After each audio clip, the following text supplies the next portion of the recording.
यो भिडियोमा भन्न गइरहेको छु। धेरै यस्ता कुराहरू हुन्छन् जुन तपाईँले स्टार्टअप खोल्नुभन्दा अगाडि नै थाहा पाउनु जरुरी हुन्छ। सो त्यो कुराको छलफल गर्न म आज यो भिडियो बनाउँदैछु। सो पहिलो नम्बरमा तपाईँको स्टार्टअप के विषयमा हो, अबाउट तपाईँको स्टार्टअपको विषयमा तपाईँले जानकारी लिनुपर्ने हुन्छ।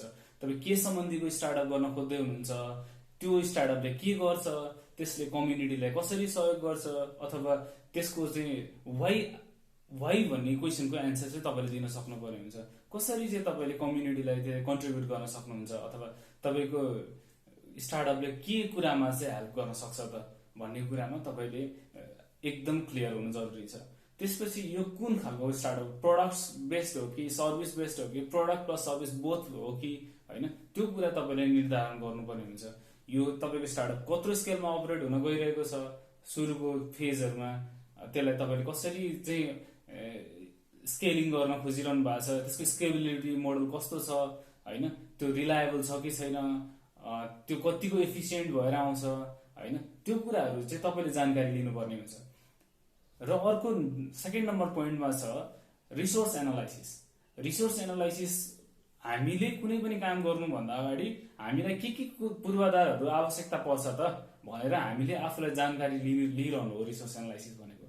तपाईँलाई चाहिने कुराहरूको, तपाईँलाई स्टार्टअप खोल्न चाहिने चिजहरूको रिक्वायरमेन्ट्सहरूको जानकार हुनु हो। सो पहिलो भनेको तपाईँलाई र मेटेरियल्स अथवा रिसोर्सेस तपाईँलाई के चाहिन्छ त, यो कतिको सजिलै एभाइलेबल छ होला। तपाईँलाई र मेटेरियल्समा कुनै एउटा, ल मान्नुहोस् तपाईँ कुनै एउटा प्रडक्ट बनाउँदै हुनुहुन्छ भने त्यसलाई बनाउनलाई चाहिने मसिन होला, त्यसलाई बनाउन चाहिने ह्युमन क्यापिटल, म्यान पावर होला। सो त्यो विषयमा चाहिँ तपाईँले जानकार रहनुपर्छ। ह्युमन रिसोर्सेसको केसमा चाहिँ तपाईँलाई कस्तो खाले ह्युमन रिसोर्स चाहिरहेछ त भन्नाले तपाईँलाई एकदम स्किल्डवाला चाहिरहेछ कि होइन, अनस्किल्ड भए पनि हुन्छ होइन, अथवा कति स्किल्ड कति अनस्किल्ड, अथवा कतिलाई तपाईँले ल्याएर ट्रेन दिन सक्नुहुन्छ, त्यो कुरामा तपाईँलाई थाहा हुनुपर्ने छ। सो ह्युमन क्यापिटल कति लाग्छ, कतिजनाले चाहिँ तपाईँको स्टार्टअपमा सुरुको फेजमा वर्क गर्दाखेरि तपाईँले सोचे अनुरूपको तपाईँले आउटपुटहरू लिन सक्नुहुन्छ त, कति चाहिन्छ, त्यो कुरामा पनि तपाईँ क्लियर हुनु जरुरी छ। वर्किङ आवर्स कति लाग्छ, तपाईँले प्लान गरेको अनुसारले त्यसलाई चाहिँ रोल आउट गर्दाखेरि तपाईँलाई कति वर्किङ आवर्स चाहिँ लाग्छ त। आज अब जस्तै प्रोडक्ट अथवा सर्भिसेसको केसमा पनि तपाईँले कुनै एउटा प्रोडक्ट बनाउनु पर्ने होला, अनि बल्ल त्यसलाई सर्भिसको वाइजको रूपमा रोल आउट गर्नुपर्ने होला, अथवा तपाईँलाई आज खोलेर भोलिबाटै रोल आउट गर्न सक्ने छ कि 3 महिनापछि चाहिँ गर्नुपर्ने छ कि त्यसको लागि निर्धारित पूर्वाधारहरू तपाईँले जोड्नु जरुरी छ कि, त्यो कुरामा चाहिँ तपाईँ एकदमै अगाडि नै जानकार हुनुपर्ने छ। नन ह्युमन रिसोर्सेसहरू के चाहिन्छ तपाईँलाई, जस्तै मसिन चाहिएला, त्यो मसिन कस्तो हुनसक्छ। अब जस्तै तपाईँले चाउमिन बनाउने खोल्दै हुनुहुन्छ भने चाउमिन बनाउनको लागि तपाईँलाई मसिन चाहिन्छ कि, अथवा अरू कुनै फ्याक्ट्रिज भनौँ न खोल्दै कस्तो खालको मसिन चाहिन्छ तपाईँलाई, त्यो कहाँबाट एभाइलेबल हुन्छ, त्यो कुराहरू तपाईँले जानकारी लिनुपर्ने हुन्छ। टेक्नोलोजी, तपाईँलाई त्यो अपरेट गर्नलाई कुन टेक्नोलोजी चाहिन्छ, कस्तो खाले मार्केटमा कुन टेक्नोलोजी एभाइलेबल छ, तपाईँलाई कुन गर्दाखेरि चाहिँ कस्ट इफेक्टिभ र एकदमै तपाईँको इफिसियन्ट हुनसक्छ, अनि फ्युचरसम्म पनि त्यसलाई मजाले युज गर्न सक्ने कुन टेक्नोलोजी युज गर्नुपर्ने हुनसक्छ। टेक्नोलोजी अझ चाहिन्छ या चाहिँदैन। जस्तै तपाईँ कुनै सफ्टवेयर कम्पनी खोल्दै हुनुहुन्छ, त्यो सफ्टवेयर कम्पनीलाई एउटा सर्टेन एउटा टेक्नोलोजी चाहिन्छ होला, अथवा तपाईँ एउटा ब्याङ्क खोल्दै हुनुहुन्छ, त्यो ब्याङ्कको लागि एउटा सिस्टम राख्नुपर्छ होला। सो ब्याङ्क त खोल्नु नमिल्ला, तर मेरो भनेको आशा कुनै एउटा चिज खोल्दै हुनुहुन्छ, जस्तै तपाईँ एउटा ठुलो होलसेल खोल्दै हुनुहुन्छ भने पनि तपाईँलाई त्यो होलसेलमा चाहिने इन्भेन्ट्री म्यानेजमेन्ट सिस्टम चाहिन्छ होला नि त, अलि इफिसियन्टली काम गर्नको लागि, अलिकति मोडर्न तरिकाले इफिसियन्टली काम गर्नको लागि। सो यस्तो कुराहरू तपाईँले जानकारी लिइरहनु पर्ने हुन्छ। सो अब तपाईँलाई फङ्सनिङ सिस्टम्स होइन, त्यसमा के फङ्सन्सहरू हुन्छ र त्यसलाई कसरी युज गर्न सकिन्छ भनेर पनि तपाईँ जानकारी लिनुपर्ने हुन्छ। सो अपरेटिङ टुल्सहरू, तपाईँले के टुल्सहरू अपरेट गर्नुपर्छ होइन, त्यो कुराको विषयमा तपाईँलाई राम्रो जानकार हुनुपर्छ। त्यसपछि अनि हामी आउँछौँ, यो सबै तपाईँलाई सबै कुराहरूको डिटेलमा नलेज भइसकेपछि will move on to market analysis. So market analysis, मार्केटको अवस्था कस्तोमा छ, कुन ठाउँमा छ मार्केट होइन, एक्जिस्टिङ मार्केट हो या तपाईँ नयाँ मार्केटमा पेन्ट्रेट गर्दै हुनुहुन्छ। जस्तै एक्जिस्टिङ मार्केट हो भने पहिले नै केही इन्डस्ट्रिजहरू स्टाब्लिस भइसकेका छन् होला त्यो रिलेटेड होइन, त्यसमा तपाईँ पनि एउटा भनौँ रेड ओसियन्समा तपाईँ एउटा इन्डिभिजुअल त्यहाँ जाँदै हुनुहुन्छ होइन तपाईँले नयाँ मार्केट क्रिएट गर्दै हुनुहुन्छ, नयाँ खालको बिजनेस स्टार्ट गरिरहनु भएको छ, स्टार्टअप लिइरहनु भएको छ भने तपाईँले त्यो धेरै च्यालेन्जेसहरू के हुनसक्छ, त्यसलाई कसरी चाहिँ इस्टाब्लिस गर्न सक्नुहुन्छ, तपाईँले कसरी अवेर गर्न सक्नुहुन्छ होइन, तपाईँको टार्गेट डेमोग्राफिक कस्तो हुनसक्छ, एज सेक्स लोकेसन्स एन्ड अरू यस्तै कुराहरू कस्तो हुनसक्छ, कसलाई बेच्न गइरहनु भएको छ होइन, तपाईँको मार्केट साइज कत्रो हुनसक्छ, कत्रो छ तपाईँको मार्केट साइज, कति एरियालाई, कति डेन्सिटीलाई, कति पपुलेसनलाई चाहिँ तपाईँले टार्गेट गर्न खोजिरहनु भएको छ, कन्ट्री अथवा इन्टरनेसनली कसरी जान खोजिरहनु भएको छ, तपाईँको युनिक सेलिङ पोइन्ट के हो त, तपाईँले के कुरा चाहिँ बेचेर तपाईँको आफ्नै पहिचान के हो, त्यो प्रडक्ट अथवा त्यो तपाईँले दिन लागेको सर्भिसेसको आफ्नो आफ्नो एउटा आइडेन्टिटी चाहिँ के हो, आफ्नो परिचय चाहिँ के हो, कसरी चाहिँ गइरहेछ। तपाईँ चाहे नयाँ कुरामा इन्ट्री गर्नुहोस् अथवा चाहे कम्पिटेटिभ कुरामा इन्ट्री गर्नुहोस्, तपाईँले आफ्नो एउटा छुट्टै पहिचान बनाउनु चाहिँ एकदमै जरुरी हुन्छ। त्यसको लागि तपाईँले मार्केट एनालाइसिस राम्रोसँग गर्नुपर्ने हुन्छ र मार्केटको राम्रो नलेज तपाईँसँग हुनुपर्ने हुन्छ। त्यसपछि आउँछ competitor analysis. So competitor analysis, यो कम्पिटिसन कुन अवस्थामा छ होइन, डाइरेक्ट छ कि इन्डाइरेक्ट छ कि, जस्तै तपाईँ ब्लू ओसियनमा हुनुहुन्छ अथवा तपाईँ नयाँ प्रडक्ट्स लिएर अथवा नयाँ सर्भिसेस लिएर मार्केटमा छिरिरहनु भएको छ भने तपाईँको इन्डाइरेक्ट कम्पिटिटरहरू हुन सक्छन् होइन। जस्तै हिजो पनि तपाईँले त्यो प्रडक्ट सर्भिसेस नल्याउँदाखेरि पनि कुनै न कुनै वेमा त त्यो काम भइरहेको थियो होला नि त, सायद अर्कै टेक्निकबाट भइरहेको थियो होला, तर तपाईँले ल्याएको कुनै इफिसियन्ट वे हुन सक्ला। तर इन्डाइरेक्ट कम्पिटिटर चाहिँ जसरी पनि हुन्छ हामीसँग। सो इन्डाइरेक्ट कम्पिटिटर को हुन सक्छन् भनेर हामीले त्यसरी एनालाइसिस गर्न सक्छौँ यदि तपाईँ नयाँ प्रडक्ट अथवा नयाँ सर्भिसेसमा खेल्दै हुनुहुन्छ भने। होइन तपाईँ पुरानो अरूले युज गरिरहेको अथवा अलरेडी मार्केट एक्जिस्ट गरिरहेको इकोसिस्टममा खेल्दै हुनुहुन्छ भने तपाईँको डाइरेक्ट कम्पिटिटरहरू को हुन सक्छन्, त्यसमा पनि इन्डाइरेक्ट कम्पिटिटरहरू हुनसक्छ। कस्ता कस्ता छन् ती कम्पिटिटरहरू, सो उनीहरूले कति कति पर्सेन्टेज चाहिँ आफ्नो मार्केट सेयर, मार्केटको हिस्सा ओटिरहेका छन्, ती कुरा तपाईँले जानकारी लिनुपर्ने हुन्छ। यति मार्केट हिस्सा यिनीहरूले ओगटिरहेछन्, यति यसले ओगटिरहेछ र यसमा मैले यति हिस्सा बनाउन सक्छु भन्ने खालको तपाईँसँग एउटा होमवर्क हुनुपर्छ। त्यसपछि अझ तपाईँले डिपिङ गरेर तपाईँको आफ्नै डाइरेक्ट कम्पिटिटर को हो त होइन, अझ तपाईँ कुन मार्केट क्यापमा चाहिँ तपाईँ खेल्न खोज्दै हुनुहुन्छ। जस्तै तपाईँको यति % सेयर चाहिँ मैले ओगट्न सक्छु र यस्तो यस्तो कुरामा चाहिँ ओगट्न सक्छु, यो कुरा चाहिँ मेरो अलाइनमेन्टसँग ठ्याक्कै मिल्छ, यो कम्पनीको मिल्छ भनेर अझ तिनीहरूको बढी डिटेल थाहा पाउनु पर्ने हुन्छ। किनभने तपाईँ त्यही रेन्ज अफ प्रोडक्ट्स र त्यही अथवा सर्भिसेस अथवा त्यही रेन्जमा चाहिँ तपाईँ खेल्न खोजिरहनु भएको छ नि त। सो त्यो कुराहरू जानकारी लिनुभयो भने उनीहरूसँग तपाईँले डिफरेन्टली कसरी प्रस्तुत हुन सकिन्छ भन्ने कुरा चाहिँ तपाईँले त्यहाँबाट नलेज लिन सक्नुहुन्छ। जस्तै अर्को भनेको युएसपी, युनिक सेलिङ पोइन्ट क्या। तपाईँको युनिक सेलिङ पोइन्ट एउटा छ, उनीहरूको युनिक सेलिङ पोइन्ट के छ त, उनीहरूले कसरी आफूलाई चाहिँ फरक बनाइरहेछन् त, त्यो कुरा चाहिँ के हुन् होइन, र म उनीहरूभन्दा मेरो युनिक सेलिङ पोइन्ट, मेरो फरक आइडेन्टिटी चाहिँ के हो त भनेर जानकारी तपाईँले राख्नुपर्ने हुन्छ र त्यसमा वर्क गर्नुपर्ने हुन्छ। सो अर्को भनेको चाहिँ तपाईँको स्ट्रेन्थ र विकनेसेसको विषयमा, उनीहरूको स्ट्रेन्थ के हो होइन। यो भनेको कम्प्लिटली तपाईँ एउटा स्टार्टअप भनेको एउटा वारमा होमिएको जस्तो हो क्या। तपाईँले आफ्नो एउटा कम्पिटिटरको चाहिँ एउटा स्ट्रेन्थ र विकनेसेसहरू मजाले नै थाहा पाउनु पर्ने हुन्छ। उनीहरूको स्ट्रेन्थ के हो, के कुरामा उनीहरूले बलियो पकड बनाएका छन्, के उनीहरूको प्रडक्टमा के कुरा राम्रो छ, मार्केटमा कसरी बिकिरहेछ, मार्केटमा उनीहरूले स्ट्रेन्थ कुन तरिकाले इस्टाब्लिस गरेको छन्, त्यो कुराहरू तपाईँले एकदमै नजिकसँगबाट एनालाइसिस गरेर वाच गरेर एनालाइसिस गर्नुपर्ने हुन्छ। सो अर्को भनेको चाहिँ तपाईँको विकनेसेस, उनीहरूको विकनेसेस के छ त होइन, त्यो विकनेसेसमा तपाईँले कसरी प्ले गर्न सक्नुहुन्छ, तपाईँ कसरी आफूलाई स्ट्रेन्थ बनाएर अगाडि बढ्न सक्नुहुन्छ त, त्यो विकनेसेसमा बोकेर, अथवा त्यसमा तपाईँले आफ्नो कसरी बेस्ट दिन सक्नुहुन्छ, यदि अथवा तपाईँको आफ्नो बेस्टसँग मिसाएर त्यसलाई कसरी लान सक्नुहुन्छ भन्ने कुरा पनि एकदम इम्पोर्टेन्ट हुन आउँछ। अर्को पोइन्ट चाहिँ रिस्क एनालाइसिस। तपाईँले आफ्नो बिजनेसमा के रिस्क हुनसक्छ त तपाईँले जानकारी लिइरहनुपर्छ। तपाईँको चुनौतीहरू के हुन सक्छन्, तपाईँको लागि थ्रेट्सहरू के हुन सक्छन् त, तपाईँले त्यसमा एउटा एक्जिस्टिङ थ्रेट र अर्को पोटेन्सियल थ्रेट हुनसक्छ। एक्जिस्टिङ भनेको जुन तपाईँसँग अहिले नै छ, तपाईँ स्टार्ट गर्नुभन्दा अगाडि नै तपाईँले त्यसलाई देखिसक्नु भएको छ।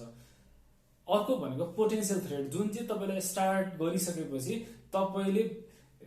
तपाईँसँग आउन सक्ने थ्रेट्सहरू, तपाईँसँग आउन सक्ने चुनौतीहरू के हुन सक्छन् होइन, ती कुराको बारेमा तपाईँ एकदम मजाले रिसर्च गरेर जानकारी लिनुपर्ने हुन्छ।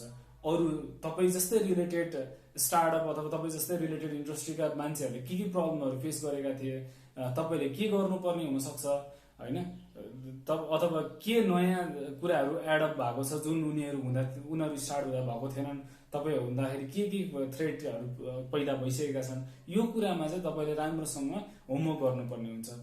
यदि राम्रोसँग यसलाई चाहिँ मजाले खेलाउन सक्नुभयो भने तपाईँले पछि आउन सक्ने कुराहरूमा पनि धेरै तरिकाले आफूलाई स्ट्रेन्थेन गराएर प्रब्लम सल्भ गर्दै अगाडि बढ्न सक्नुहुन्छ। कति कुराहरू सरकारी तर्फबाट थ्रेट होलान्, कति गैर सरकारी तर्फबाट थ्रेट होलान्, कति कम्युनिटीको होला, कति के को होला, अब त्यो सबै कुराहरू तपाईँले चाहिँ आफूले पत्ता लगाउनु पर्ने हुन्छ। त्यो सँगसँगै तपाईँले चाहिँ वर्स्ट केस सिनेरियो र बेस्ट केस सिनेरियो पनि आफूले त्यो स्टार्टअपमा के हुन सक्छ भनेर चाहिँ तपाईँले आफूले फिगर आउट गर्नुपर्ने हुन्छ। जस्तै तपाईँले सबैभन्दा लोएस्ट पोइन्ट तपाईँ कतिसम्म झर्न सक्नुहुन्छ, कहाँसम्म जान सक्नुहुन्छ, तपाईँको स्टार्टअपको लोएस्ट पोइन्ट के हो त, र हाइएस्ट पिकमा जाँदा अहिलेको तपाईँको स्टार्टले कतिसम्म तपाईँलाई माथि पुर्याउन सक्छ त भन्ने कुरा चाहिँ तपाईँले हेर्नुभयो भने त्यो बिचको रेन्जमा बसेर तपाईँले काम गर्न सक्नुहुन्छ। किनभने तपाईँलाई के थाहा हुन्छ भने म एकदम लोएस्ट पोइन्टमा पुगेँ भने पनि यो पोइन्टमा पुग्छु, त्यो पोइन्टमा सम्म म सर्भाइभ गर्न सक्छु भनेर तपाईँलाई थाहा हुन्छ, र हाइएस्ट पोइन्टमा पुग्दाखेरि म यो पोइन्टमा पुग्छु, त्यसपछि मैले यो फड्को हान्न सक्छु अथवा यो जम्प लिन सक्छु भन्ने कुरा पनि तपाईँलाई थाहा हुन्छ। सो तपाईँले के गर्न खोज्नुहुन्छ भने त्यो वर्स्ट केस सिनेरियोलाई चाहिँ सबैभन्दा धेरै मिनिमाइज गर्न खोजेर बेस्ट केस सिनेरियोतिर चाहिँ तपाईँ अगाडि बढ्न खोज्नुहुन्छ। तपाईँ त्यो रेन्ज, त्यो बिचको रेन्जभित्र भन्दा माथि उठ्नलाई तपाईँ प्रयास गर्नुहुन्छ। किनभने तपाईँको एउटा फियर चाहिँ के हुन्छ भने तपाईँ मैले गरिनँ भने यो पोइन्टमा पुग्छु भन्ने हुनसक्छ। अर्को तपाईँलाई अपर्च्युनिटी के हुन्छ भने त्यो फियरले ड्राइभ गर्छ कि लोएस्ट पोइन्ट यति नै हो, योभन्दा तल जान सक्दिनँ, त्यही भएर मैले मजाले मेहनत गरेँ भने त अभियसली त्यो पोइन्टभन्दा त माथि नै हुन्छ नि त भन्ने तपाईँलाई त्यो चाहिँ भनौँ न स्ट्रेन्थ आउन सक्छ। र यो तपाईँले थ्रेट्स र रिस्कहरूलाई जानिराख्दाखेरि चाहिँ के हुनसक्छ भने तपाईँलाई अरू नयाँ आउन सक्ने थ्रेट्सहरूसँग फाइट गर्न पनि तपाईँलाई इक्वली एनर्जी चाहिँ आउँछ होइन। त्यो तपाईँले प्लान गरेको भित्रमा थ्रेट्सहरू आउन पनि सक्छन्, नआउन पनि सक्छन्, तर तपाईँसँग के एनर्जी आउँछ भने तपाईँले अरू नयाँ आउने प्रब्लमलाई म कसरी सल्भ गर्छु भन्ने खालको र यो तरिकाले सल्भ गर्छु, म डराउँदिनँ भन्ने खालको तपाईँसँग एउटा कन्फिडेन्स आउँछ जुनले गर्दा तपाईँलाई ड्राइभ गर्छ।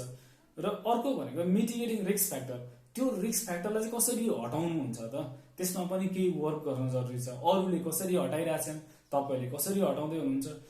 जस्तै कुनै एउटा तपाईँ इन्डस्ट्री खोल्दै हुनुहुन्छ जसमा पोल्युसनको एकदमै इफेक्ट हुन्छ, कम्युनिटीले त्यसमा कम्युनिटीलाई कसरी ब्यालेन्स गर्नुहुन्छ, गभर्मेन्ट सेक्टरबाट तपाईँकोबाट केही आउला त्यसलाई कसरी ब्यालेन्स गर्नुहुन्छ, त्यहाँ काम गर्ने इन्डिभिजुअल्सहरूलाई चाहिँ कसरी चाहिँ मिलाउनुहुन्छ, यो कुरा चाहिँ तपाईँको रिस्क फ्याक्टरहरू यस्तै कुरामा पर्न जान्छन्। अर्को भनेको तपाईँको सबभन्दा इम्पोर्टेन्ट, हुन त सबै इम्पोर्टेन्ट छन्, र अर्को भनेको तपाईँको सबभन्दा इम्पोर्टेन्ट यो चाहिँ कस्तो भने मार्केटिङ एनालाइसिस। सो मार्केटमा रोल आउट चाहिँ कसरी गर्ने होइन, तपाईँले प्रडक्ट बनाउनु भयो अथवा सर्भिसेसमा वर्क गर्नुभयो, त्यो सर्भिसेस रोल आउट चाहिँ कसरी गर्ने त होइन, कसरी ल्यान्डिङ गर्ने, तपाईँको ल्यान्डिङ कस्तो हुन्छ। र अर्को कुरा भनेको त्यो ल्यान्डिङ गर्नलाई चाहिँ अथवा तपाईँको फुल प्रडक्ट अथवा सर्भिसेस डेभलप भइसकेर ल्यान्डिङ हुनलाई तपाईँलाई कति समय लाग्छ र कुन मोडलमा चाहिँ तपाईँले त्यसलाई लन्च गराउँदै हुनुहुन्छ। सो त्यो कुराहरू तपाईँ एकदमै जानकारी हुनुपर्छ। सो तपाईँको मिडियममा मार्केटिङ कस्तो हुन्छ त, तपाईँले कुन ट्रेडिसनल मार्केटिङको अप्रोच लिनुहुन्छ कि डिजिटल मार्केटिङको अप्रोच लिनुहुन्छ कि अथवा वर्ड अफ माउथको मार्केटिङको अप्रोच लिनुहुन्छ कि अथवा कुन मोडालिटीमा बसेर तपाईँ काम गर्नुहुन्छ त, त्यो पनि एकदमै तपाईँले जान्नलाई जरुरी हुन्छ। र तपाईँ आफूलाई युनिक प्रेजेन्ट गर्नलाई तपाईँले कसरी चाहिँ आफूलाई युनिक प्रेजेन्ट गर्न सक्नुहुन्छ र कसरी आफ्नो प्रडक्टसँग चाहिँ एकदम जोडिएर आफूलाई एक्सप्रेस गर्न सक्नुहुन्छ भन्ने कुरा एकदमै इम्पोर्टेन्ट हो। जस्तै यसमा धेरै कुराहरू, कुन फिलिङसँग तपाईँ अट्याच गर्न खोज्नुहुन्छ, तपाईँ कुन कसरी चाहिँ आफ्नो प्रडक्टलाई प्लेस गर्न चाहनुहुन्छ, कस्तो कम्युनिटीमा तपाईँले टार्गेट गर्दै हुनुहुन्छ, यो सबै कुराहरूलाई चाहिँ मार्केटिङमा ल्याएर कसरी इन्भेट गर्दै हुनुहुन्छ त, त्यो कुरामा एकदमै तपाईँले ध्यान दिनुपर्ने हुन्छ। यदि तपाईँको प्रडक्ट्स राम्रो भयो र मार्केटिङ राम्रो भएन भने पनि तपाईँले अपेक्षा गरे अनुरूप तपाईँको प्रडक्ट्स नजान पनि सक्छ। किनभने तपाईँले राम्रोसँग प्रडक्टलाई अवेर नै गराउन सक्नु भएको छैन कन्ज्युमर माझमा। तपाईको प्रोडक्ट अथवा सर्भिसेसलाई अरूले राम्रोसँग जानकारी लिएर त्यसको बारेमा बुझ्नलाई अथवा त्यसको अट्याचमेन्ट फिल अथवा त्यसको हरेक कुरालाई फिल गर्न सक्यो भने बल्ल मार्केटमा तपाईले सोचे अनुरूपको स्केल गर्न सक्छ। सो त्यही भएर तपाईले मार्केटिङमा एकदमै ध्यान पुर्याउन जरुरी छ। सो अर्को एउटा इम्पोर्टेन्ट पार्ट हुन आउँछ फाइनान्शियल एनालाइसिस। फाइनान्स भनेको एउटा स्टार्टअप एउटा बिजनेसको लागि फ्युल हो। तपाईले यदि गाडीमा फ्युल हाल्नु भएन भने चल्दैन नि। सो तपाईले फाइनान्स चाहिँ प्रपरली म्यानेज गर्नुपर्छ। With the limited resources with the limited भनौँ न थोरै उसमा चाहिँ धेरै इफिसियन्ट काम गर्नुपर्ने हुन्छ। तपाईले यो सबै हामीले अहिले डिस्कस गरेको सबै पोइन्ट्सहरूबाट के कुरा हामीलाई एनालाइज गर्न सजिलो हुन्छ भने हामीलाई कति फाइनान्स चाहिँ चाहिने रहेछ, स्टार्टअपको सुरुको फर्स्ट फेजमा चाहिँ कति फाइनान्स चाहिन्छ, त्यसलाई अपरेसनमा लगेपछि कति चाहिन्छ, त्यसलाई ब्रेक इभनमा लानु जेलसम्म कति चाहिन्छ, यो कुरा चाहिँ हामीले यहाँबाट क्यालकुलेट गरेर एउटा एस्टिमेट गर्न सक्छौँ।